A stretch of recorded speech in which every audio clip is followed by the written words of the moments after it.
tidak ada pembelajaran yang berkualitas tanpa penilaian yang berkualitas.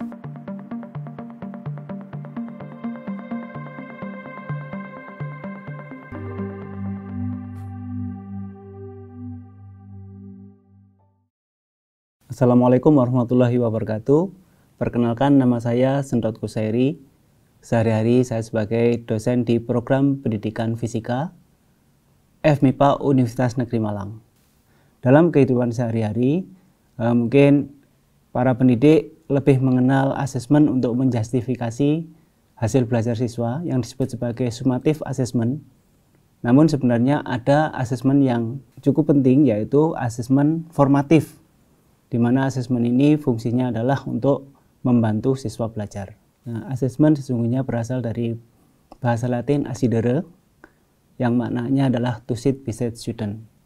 Jadi asesmen sesungguhnya adalah suatu upaya bukan saja menjustifikasi kemampuan siswa, melainkan mendampingi siswa belajar.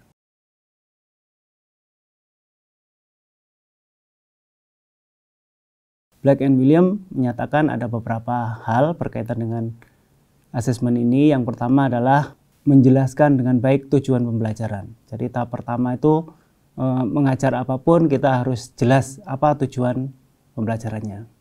Lalu yang kedua, terjadi interaksi antara siswa dengan siswa dan juga siswa dengan guru, atau yang disebut sebagai rich conversation.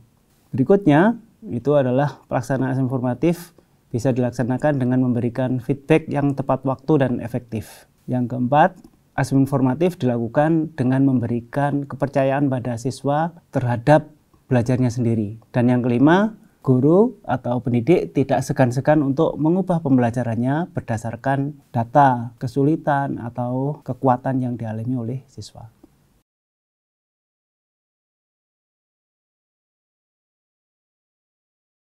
Nah, dalam beberapa penelitian yang saya lakukan, ternyata beberapa sudah ada pelaksanaannya, namun sebagian besar asesmen formatif ini sulit dilakukan.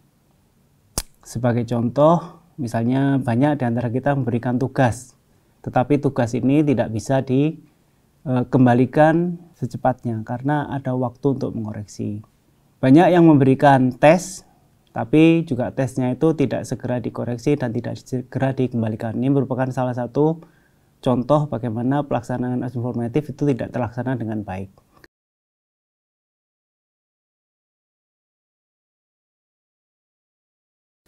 Kehadiran internet di mana bisa mengaitkan antara satu komputer dengan komputer lain memberikan peluang kepada pendidik untuk memanfaatkannya di dalam asesmen.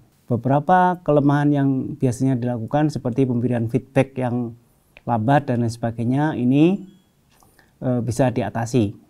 Jadi sebagai contoh, ketika kita menggunakan tes berbantuan komputer, maka selesai tes, siswa langsung mendapatkan balikan.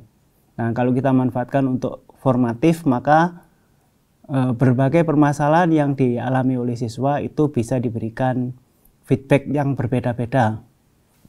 Nah, salah satu upaya untuk ini meningkatkan kualitas penilaian formatif berbasis web adalah ini penelitian saya yang mengembangkan sebuah aplikasi yang saya beri judul sebagai tryout sama web voting. Jadi tryout dan web voting itu merupakan satu kesatuan yang dikembangkan untuk membantu guru dan siswa untuk bisa belajar dengan baik.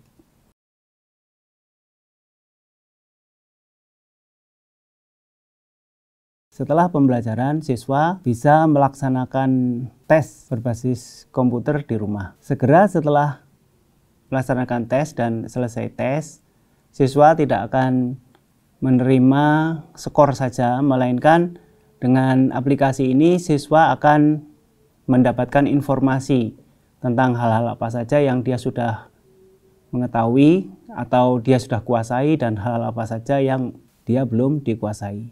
Selain siswa, guru juga bisa melihat perkembangan pencapaian konsep dari keseluruhan siswa. Lalu program itu juga bisa memberikan informasi secara keseluruhan. Jadi secara kelas itu materi apa, atau misalnya indikator apa yang belum bisa dicapai oleh siswa dengan baik.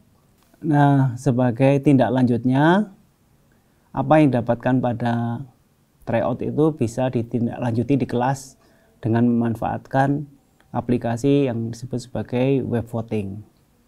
Jadi web voting ini umumnya menggunakan soal pilihan ganda. Jadi berdasarkan hasil tryout itu, jika ada soal-soal yang banyak siswa mengalami permasalahan, maka soal itu akan ditayangkan di LCD. Siswa bisa menggunakan handphonenya untuk langsung mengakses soal itu dan mengirimkan jawaban. Lalu dengan fasilitas yang ada di aplikasi itu langsung bisa diperlihatkan di layar. Nah, macam-macam jawaban siswa. Misalnya ada jawabannya A, B, C, D, itu berapa persen siswa yang menjawab A, B, C, dan D. Nah, jika ini ternyata seharusnya kan jawabannya itu ada di salah satu option, tapi ternyata itu menyebar, maka berarti ada masalah pada penguasaan konsep siswa. Di sini bisa dilanjuti dengan rich conversation, jadi siswanya bisa diminta untuk berdiskusi satu sama lain, dan nanti bisa dicoba ulang lagi dengan menggunakan web voting ini sampai akhirnya guru memberikan penjelasan. Jadi kira-kira kunci jawabannya yang mana dan kenapa kok seperti itu. Nah, ini penjelasan guru ini disesuaikan dengan kebutuhan siswa. Jika memang banyak siswa yang mengalami masalah, maka penjelasannya bisa diperpanjang. Tapi jika semua siswa sudah terlihat menguasai materi dengan baik, maka kita bisa berpindah ke soal-soal yang berikutnya. Nah, ini merupakan salah satu contoh hasil penelitian kami, ya, tim peneliti di program pendidikan fisika. Untuk lebih lanjutnya nanti bisa dilihat di indoassess.com. Sekian, terima kasih. Assalamualaikum warahmatullahi wabarakatuh.